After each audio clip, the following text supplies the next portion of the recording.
इस वीडियो में हम बात करेंगे 8th पे कमीशन की। आपकी सैलरी और पेंशन में कब होगा इजाफा, इससे जुड़े कुछ 5 बड़ी अपडेट्स आ गए हैं जो आपको जानना बहुत ज़रूरी है, तो इसलिए वीडियो के आखिर तक बने रहिएगा। नमस्कार, आप देख रहे हैं न्यूज़ 18, मैं हूं आपके साथ श्रुति श्रीवास्तव। केंद्रीय कर्मचारियों और पेंशनर्स की नई सैलरी के लिए 8वें वेतन आयोग ने काम तेज कर दिया है। दिल्ली के दफ्तरों से बाहर निकलकर आयोग अब सीधे अलग अलग राज्यों में जाकर कर्मचारियों की समस्याएं सुन रहा है। दरअसल केंद्र सरकार के विभिन्न विभागों में काम करने वाले करीब 1 करोड़ से ज़्यादा कर्मचारियों, रिटायर हो चुके पेंशनर्स के लिए एक बहुत ही काम की खबर है। हर महीने बैंक खाते में आने वाली सैलरी और पेंशन में बढ़ोतरी का जो इंतजार आप लोग कर रहे थे, वह प्रक्रिया अब तेजी से आगे बढ़ रही है। 8वें वेतन आयोग यानी 8th पे कमीशन से जुड़ी कार्यवाही ने अब पूरी तरह से रफ्तार पकड़ ली है।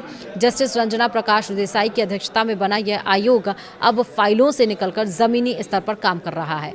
देश के अलग अलग राज्यों और केंद्र शासित प्रदेशों में कर्मचारी यूनियन और पेंशनर्स के गुटों के साथ आयोग की अहम बैठकें लगातार जारी हैं। अगर आप भी इस बात को लेकर उत्सुक हैं कि नया पे स्ट्रक्चर कैसा होगा, बेसिक सैलरी कितनी बढ़ेगी और पेंशन का रिवीजन किस तरह से किया जाएगा, तो 8वें वेतन आयोग की तरफ से आ रहे इन 5 सबसे जरूरी अपडेट्स को जानना आपके लिए बेहद जरूरी है। सबसे पहले तो बता दें कि वेतन आयोग का काम सिर्फ दिल्ली के दफ्तरों में बैठकर नहीं हो रहा है। फिलहाल यह आयोग अपने परामर्श और विश्लेषण वाले बेहद अहम दौरे से गुजर रहा है।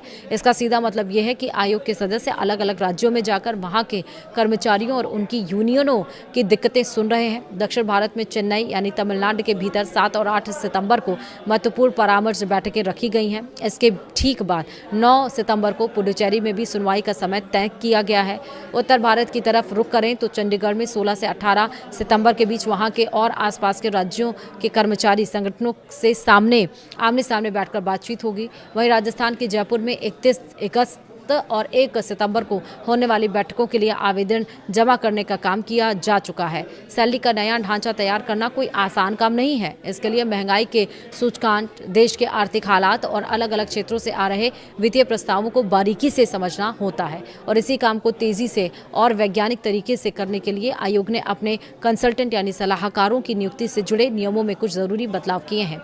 इन विशेषज्ञों की मदद से जो रिपोर्ट तैयार होगी वह पूरी तरह से सटीक और ठोस आंकड़ों पर आधारित होगी।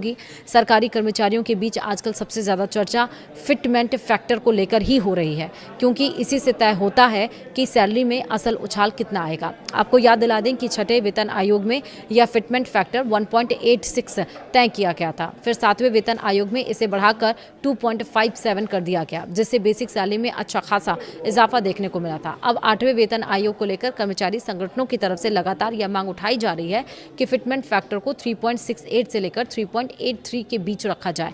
हालांकि यहां यह साफ कर देना जरूरी है कि अभी तक आयोग की तरफ से न्यूनतम वेतन, फिटमेंट फैक्टर या नई पेंशन को लेकर कोई भी आधिकारिक घोषणा नहीं की गई है। आखिरी फैसला आयोग की पूरी रिपोर्ट और उसके बाद सरकार की मंजूरी पर ही निर्भर करेगा। इस बार वेतन आयोग की यह साफ मंशा है कि पूरी प्रक्रिया एकदम लोकतांत्रिक और पारदर्शी रहे। कोई भी फैसला सिर्फ बंद कमरों में लेने के बजाय आयोग हर विभाग के कर्मचारी प्रतिनिधियों, स्थानीय परिसंघों और पेंशनर एसोसिएशन को पूरा मौका दे रहा है। लोग अपनी समस्याएं और सुझाव लिखित रूप में या फिर बैठकों में मौखिक तौर पर सीधे आयोग के सामने उठा सकते हैं। तय समय सीमा के मुताबिक 3 नवंबर 2025 को गठित किए गए इस 8वें वेतन आयोग को अपनी पूरी रिसर्च, सिफारिशें और फाइनल रिपोर्ट तैयार करके सौंपने के लिए 18 महीने का वक्त दिया गया है।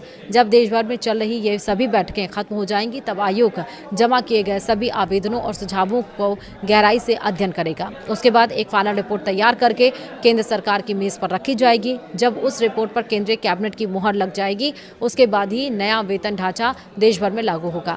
क्योंकि 8वां वेतन आयोग अभी शुरुआती बातचीत और आकलन के दौर से गुजर रहा है, इसलिए कोई भी नया फॉर्मूला अभी तक आधिकारिक रूप से पास नहीं हुआ है। ऐसे समय में अक्सर कई तरह की अफवाहें तेजी से फैलने लगती हैं। सभी कर्मचारियों और पेंशनर भोगियों को यही सलाह दी जाती है कि वे इधर उधर की बातों पर ध्यान देने के बजाय सही और पुख्ता जानकारी के लिए सिर्फ 8वें वेतन आयोग के आधिकारिक पोर्टल या वित्त मंत्रालय की तरफ से जारी होने वाले आधिकारिक बयानों पर ही भरोसा करें।